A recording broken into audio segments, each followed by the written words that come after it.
Hello guys, this is LARCDOC from A&M Trading, Sales, and Repair. Just a quick little tutorial on adjusting your nitros for spring and summer coming up. This is just for, beginners on those who chose and prefer to run nitros. A lot of you guys out there have already been there, well as we have been for a long time, way back when the Coxes were popular. But anyway, there's, of course, there's two different types of mainly nitro motors, big block and a small block. Got a STM or SMT, sorry, 15, and a Dynamite Big Red 28, the monster. Anyway, now they're not far from being apart as far as on adjusting. The small blocks have a tendency to run a little bit higher RPM range. They do run a hotter plug, and therefore I do like to try to run them a little bit cooler than big blocks, because they seem to have a shorter life than the big blocks do, according on how you run them and the nature of their use.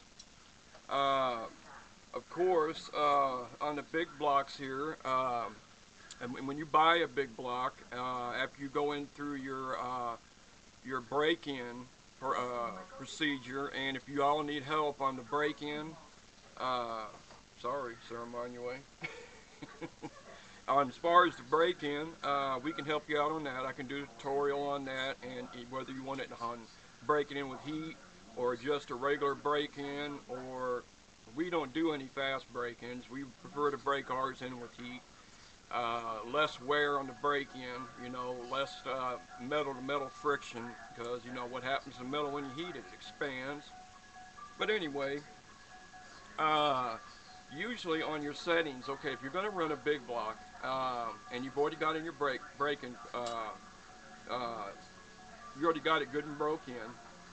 Usually what we set ours at, to get them running, and you have to get them running, and you have to be able to fine-tune them, get them into a tuned spot to where you prefer to run them, the way it's to your appeal, the way you like them. Usually what we do is we'll take the high end, which is this brass sleeve right here with a flathead needle screw in it. We'll screw it all the way down. Now, little word of advice, guys: when you go to tighten this needle valve, tighten it down to just where it stops. Don't rake it down. You can bust these, you can strip them, you can also split the O-rings. If you do that, you got problems. It won't ever run right. You'll be sucking air, and you'll have to replace all your O-rings and stuff like that. So you don't want to go down that avenue. So anyway, just to where it bottoms out, where it stops. First of all, where I would try this, back it out 2.5 turns. Okay, and if you've got a 3 adjustment carburetor, which this right here is your idle, this is your high end, and if you got one on the side of the case of the carburetor, that's your low end. Okay, mid-range, however.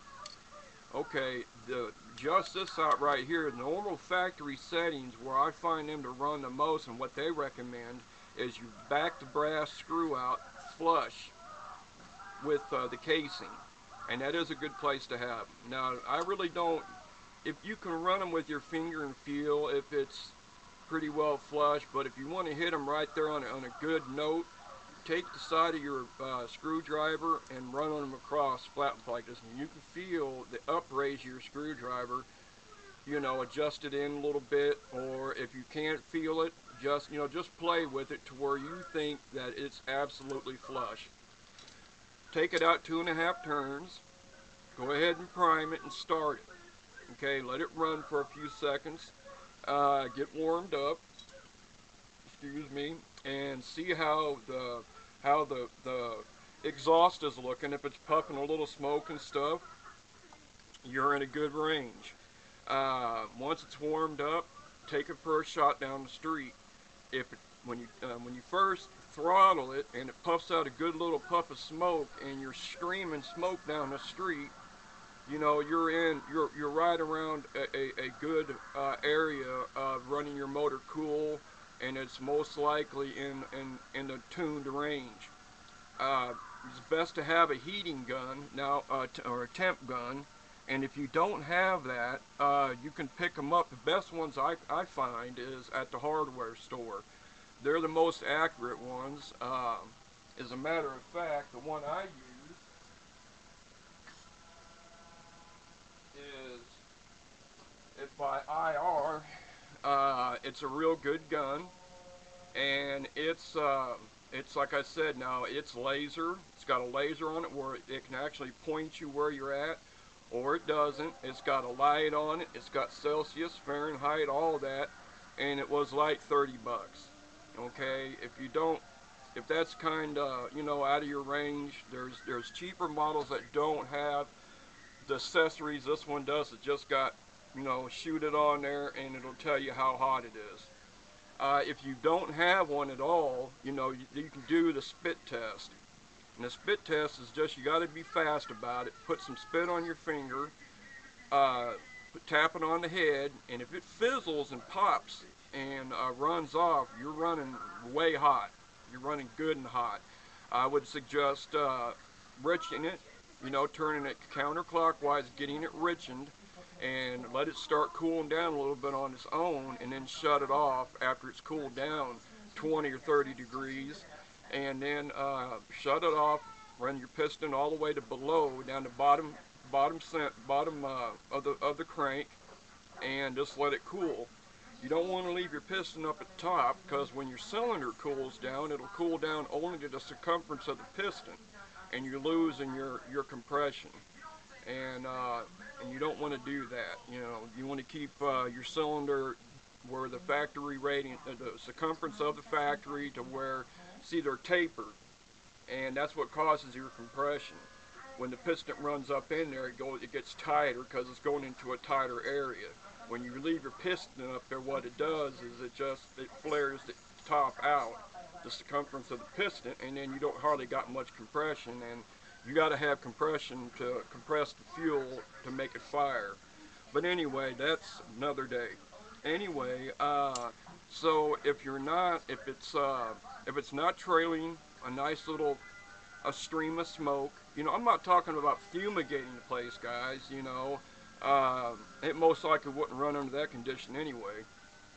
What I'm talking about is taking off with a good little puff of smoke, seeing your stream behind it, you know, not where you can't see the car. I mean, if that's what you prefer, I mean, the more smoke, the more cooler it's going to run. But bring it back, you know, richen it, which is counterclockwise, and do it quarter turn sentiments, guys. Quarter turn sentiments as you stick your screwdriver in there. I don't know how well this camera is, but turn it quarter turn at a time, just like that. It's like force, you know, quarter, quarter, quarter, quarter, okay? Anyway, do it in quarter turns, and that way you can get a pretty good feel of the adjustments as they're coming on slowly.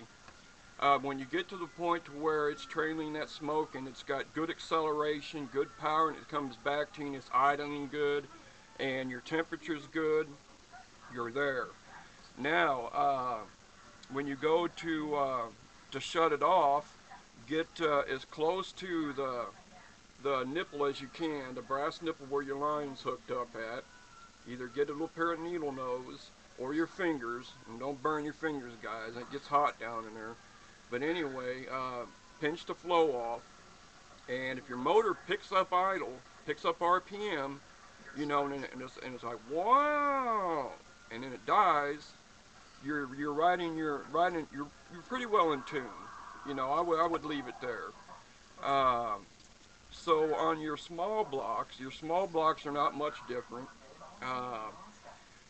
These are pretty much easier to run cooler in summertime. You can, you know, these are recommended to run on a hot plug, and of course they've got degrees of hot plugs.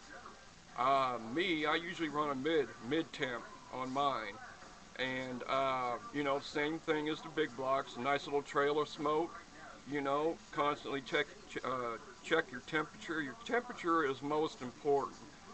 I prefer to run my temperature in the area of 200 degrees below. Now, sometimes small blocks run a little bit higher. There are some of them are actually recommended by the factory to run in between 240 and 260. That's a little bit too. Some of them perform in that temperature range real good. You know, that's where they really perform their best. But I don't really like to run mine that hot. You know, I've had motors last me up to 20 gallons of fuel, which is no lie. And I try to, you know, make a motor last as long as possible. They are expensive. You know, some motors are cheaper than others, but the grade of metal and aluminum is not the best. They wear down faster. Um, but anyway, hey, it's all to what you can do. So anyway, look guys, this is going to be on the site. It's just a short little quick briefing of how to adjust them, how to get them running. You know, if you need anything at all, leave us a message on the front page, email us, and if we have to, we'll do a tutorial for you personally, and or we can shoot you some information on it. You know, as far as a manual, we can shoot you the manual to whatever it is that you need. If we don't have it, we will get it. We can get it. So anyway, you know, summer and spring's coming, and there's going to be a lot of running. And like I said, our site's new, and we are not asking anything from anybody. This is a well watched site. It's a trading site. It's a chat site. You and your buddies can get on here and you can chat on forum. You can, you know, if just check it out. Just check it out. If you want to join, feel free to join. It doesn't cost anything. We are in the process of expanding and stuff like that. So anyway, you know, it was nice talking with you. Nice helping out with little information if it does help. But anyway, like I said, if you need anything, give us a holler. We'll do our best to get the information to you on whatever it is. We are going to have some pages of support in here that have, which I most likely have in there today, if not today, tomorrow. But the adjustments for, you know, OFNA, HPI, low C, often, well, yeah, often hot bodies, you know, just whatever company it is that you know, you have, or what all companies we can cover, you know, Kyosho, Tamaya, whatever, you know, whatever it is. So we'll have the adjustments on there as far as the high, the low, the RPM, or the idle, I'm meaning. But that's optional. Whatever you guys set that at is on you, you know, wherever you want and how you like it.